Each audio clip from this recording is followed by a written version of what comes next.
Hey everyone, Libertarian Dave here. I'm going to be taking a little bit of a brain break today, just kind of the whole Libertarian National Convention over the weekend and everything, just kind of just going to take a little break and relax a little bit. So I'm going to send you this recording because I want to keep you motivated in terms of liberty, driving forward. So give you a little bit more motivation. Great news, we have a president and vice presidential candidate now, Jo Jorgensen from Clemson. She is a professor at Clemson University and a lecturer. She's got a doctorate in industrial psychology. She's got a master's from SMU and a bachelor's from Baylor. So she's a Texas. She's got some Texas roots too. And then we have Spike Cohen. Spike Cohen, I know, is an internet business owner and some other things. He's really well spoken. I like them both. I think we got some great candidates. I think Jo Jorgensen is amazing. She was my top two. I was kind of going between Jo Jorgensen and John Mons. I like their humble spirit, their intellectuality, and the way that they come across. So I think Jo is going to do a tremendous job. And so I also wanted to introduce you to her. So on her website, if you go to joj2020.com, that's her website, joj2020.com. And they have over and more. You got videos and stuff. And she's got a ton of videos on all these libertarian principles. But the very first one is the benefits of liberty. So I haven't even listened to it yet. So this is going to be the first time for both of us. I thought, just because I'm trying to take a break today, I would play a video and I give you a speech that I wrote that kind of explains where I come from in terms of liberty, or how I got here, so to speak. So without further, I'm not going to edit this. I'm just going to let it roll. I know I just don't really feel like doing it. So I'm just going to do this and then upload it and go with it. So here is Jo Jorgensen on the benefits of liberty.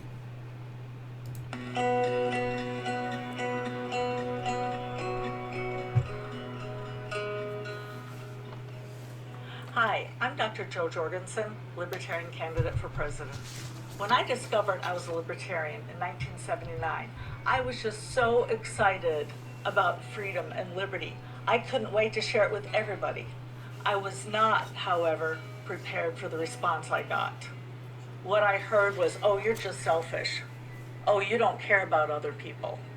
And then the classic, not everyone is as smart as you are. We have to have Social Security.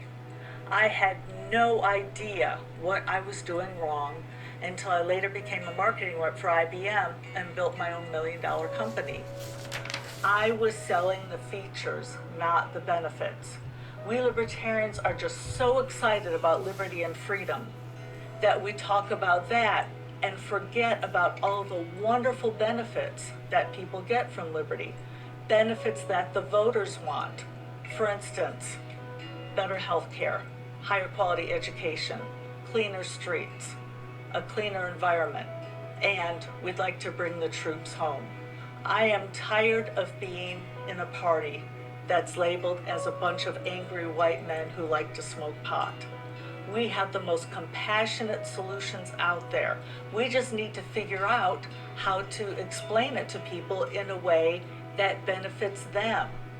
We need to start talking about what's exciting to the voters, not what's exciting to us. There are over 40 million voters who share our libertarian ideals. We need to locate, activate, and motivate them to join our movement. My campaign will bring them in from out of the cold. My friend Harry Brown used to say, government will break your legs, hand you a pair of crutches, and say, see, without us, you wouldn't be able to walk. The place to start isn't by taking away crutches, it's getting government to stop breaking legs. I think government is too big, too nosy, too intrusive, and often hurts those it intends to help. Government doesn't work, liberty and freedom do. The coronavirus crisis gives us a glimpse as to what government-run healthcare would look like, and it doesn't look good. So we have a situation right now where not only is government not helping, but the FDA, the president, and every federal bureaucracy is getting in the way of people being tested and people being treated. What we've got right now is government, as always, trying a one-size-fits-all, which ends up fitting nobody, and now we're all being quarantined. We're being taken away from our jobs. We're told that we can't go out to eat. What happens to the people who depend on those paychecks? What happens to the servers and the cooks and the people who can't be away from their jobs? But, of course, the members of Congress, they still get paid. All of the governors telling people to stay home from their jobs, they get paid. What about the average American? Right now, we're moving towards a gig economy. With our technology, people can work much more flexible hours, they can do what they want, and they can work a wide variety of jobs. But once again, government comes in, restricts choices, and tells people how they have to work. It's a very natural situation to have people who want to hire people and people who want to work get together and make their own decisions on how they work out their situation. What happens is government sticks its nose into everybody's business, and rather than allowing people to choose their work situation, government comes in and says, nope, we know better than you. And usually, as I said earlier, government hurts those it intends to help. In my first day of office, I would immediately start bringing the troops home. Being involved everywhere around the world is making our country less safe, not more safe. I would like America to become one giant Switzerland, armed and neutral. I am appalled that the United States has the highest incarceration rate in the entire world. The failed drug war has taken away more civil liberties than anything else in the past 20 years, and it's hurt communities of color more than anybody else. If there is no victim, there is no crime. On my first day in office, I would pardon everybody who is in federal prison for a victimless crime. Join my team at joj2020.com, and together we can break free from big government.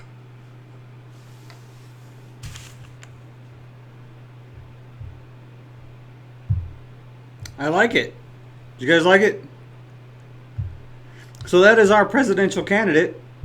I'll try to find something on Spike Cohen, our vice presidential candidate. He's a really well-spoken fellow, too. I'll have to find that in the future, hopefully by Friday. So, yeah, I really like what she had to say. Kind of sounded like a lot of the same stuff that I say. You know, us libertarians, we kind of have a tendency to sound the same. So, but I really like her, how she wants to reach out to people. I like that, what she said. What did she say? We need to show them the benefits. And you know, instead of like the issues, we want to show the benefits of libertarianism. I think she has a good point, and I might start trying to look at that as a way to even shift my campaign as for liberty, you know, into showing, you know, how it would actually benefit people instead of just, hey, this is what we believe, you know, instead of just throwing liberty at people, you know, actually explaining how the benefits were. There was a comment just the other day on my last video, I think, that was in that same situation, was asking about slave labor and stuff, you know, well, child labor in China and stuff. You can go look at the comment, but I wrote a big long thing on that and that's what it was, is I want to show the benefits of libertarianism instead of just throwing out, you know, how we can help, you know. So here's a little thing I wrote down. I don't even remember. I thought it was 2 pages. It is 2 pages. Let me pause this real quick. Can I pause? Yes. Okay, yeah, it was 2 pages. So this is just something I wrote down. I got inspired by somebody's question to me, and I just started typing, and I just rolled through it. I think I woke up in the middle of the night and just wrote this thing out. So it was just something that came out of me, so it should be pretty good. Just kind of what brought me to libertarianism. It says, it's titled, "Why Do I Distrust the Government? Why Am I a Libertarian?" Growing up during the Cold War, seeing the government use of fear to manipulate, then later traveling the world and realizing that the bad guys are just like us, claiming to be heroes by ending the Cold War, that they are, well, see, I got all confused here.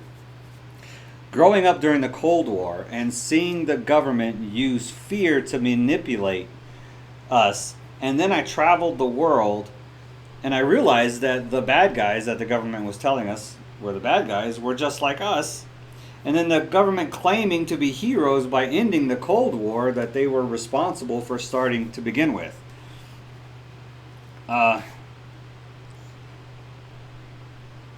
They're creating a crisis so that they can fix it, as we see them so often do. I think of this pandemic as a perfect example of them creating a crisis, and then they want to be the solution. Or like Joe just said, they're going to break your leg and then give you crutches and say, hey, see, we fixed you. This is the result of the government. Well, I skipped a place. I look at states like California, where I grew up, where it is so expensive to live and the homeless rate is reaching epic proportions. When I lived in L.A., Skid Row was that. It was just a row. One street. Now it covers 10 blocks, and there's tent cities all over the place in Southern California. This is the result of government doing something. Detroit is the only city with a lower median income than El Paso and a worse property tax rate, with abandoned neighborhoods and crumbling infrastructure in Detroit. But hey, they have professional sports arenas and all the major sports, while in Michigan, let's look at the corruption and cover-up of the government's failure in Flint and the poisoned water. Private businesses had to step in to provide clean water for the people.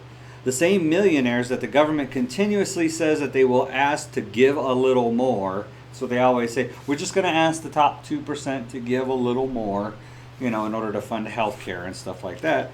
Those same millionaires are cleaning up the mess that is by taxpayer-funded government. So the same millionaires that government continuously says they'll ask to give a little more in order to fund more social programs that are all but guaranteed to fail. How do I know that they'll fail? They always do, when they're managed by a bureaucracy. Look no further than Social Security and Medicare, our two biggest debt producers in this country, bigger than our military-industrial complex. The ultimate example of government's abuse of power, when it reaches its lethal pinnacle, like Ruby Ridge and Waco, and most recently the ranchers in Washington, or the Native Americans protecting tribal lands from the oil lobby, building a pipeline through it, and a no-knock warrant issued for a narcotics violation in Kentucky that kills an EMT and injures a police officer over a continued failed war on drugs that targets the poor and minorities and imprisons people for possessing a plant or choosing something different to consume for recreation or to self-medicate. The state of Idaho passing a law that would allow oil companies to take private land to drill on. Thankfully, that was overturned by the U.S. Supreme Court as being unconstitutional. On a personal note, the District 29 seat here in Texas that has been held by a Democrat for as long as anyone can remember, my Democrat opponent needs to do nothing and has done nothing, but has garnered over $100,000 in campaign contributions.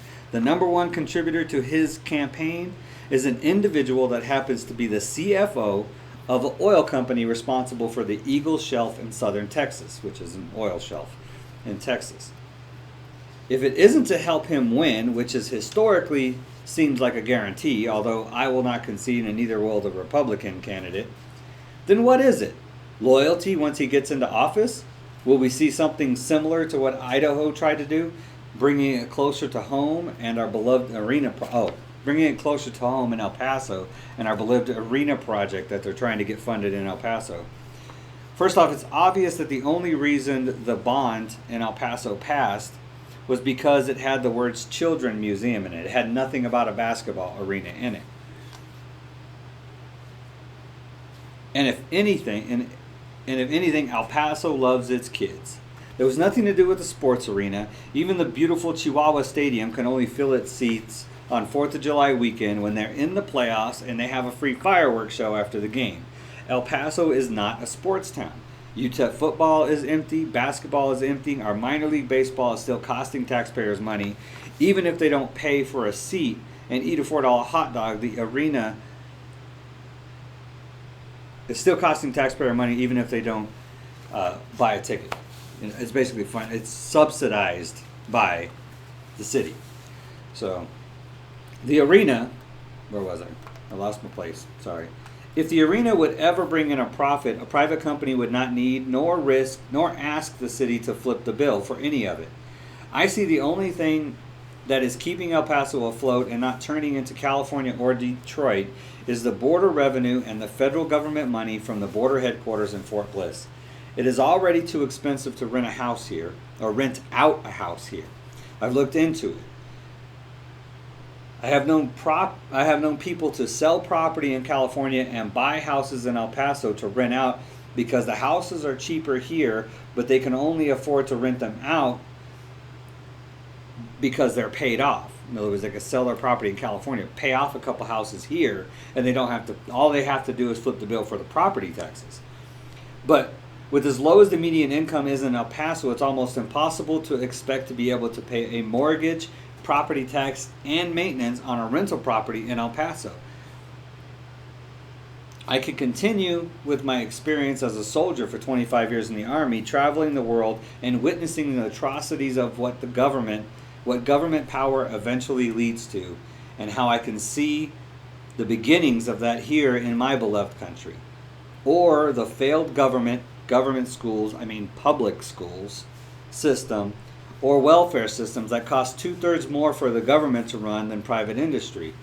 A medical system that's only real problem is overregulation and restriction by government, as we've seen by the efficiency it has worked during this pandemic after the government lifted its regulatory chokehold on it. The complete disregard for small business through costly regulation and licensing that big business donors have no trouble paying, but mom and pop shops have to close their doors. Government is a failure and should be reduced to its very basic principle: to protect the rights and freedoms of its citizens from aggression through force, fraud, or theft, the non-aggression principle, to which our government is the largest violator. In closing, I have a hard time finding circumstances where the government has stepped in and done good for its citizens by expanding its power and taking control. I see it as being corrupt by its very nature. It is a violation of God's will for his people, which is to be free, and only the government can restrict freedom. It is why we have a constitution, not to grant us rights, but to protect our rights from government. That's right, our forefathers were wise enough to write their own rule book. And when they could have created another monarchy, they chose instead to create a free state and give the power to the people, and they launched the most prosperous and powerful country in the world in just a couple generations. What has stalled that prosperity?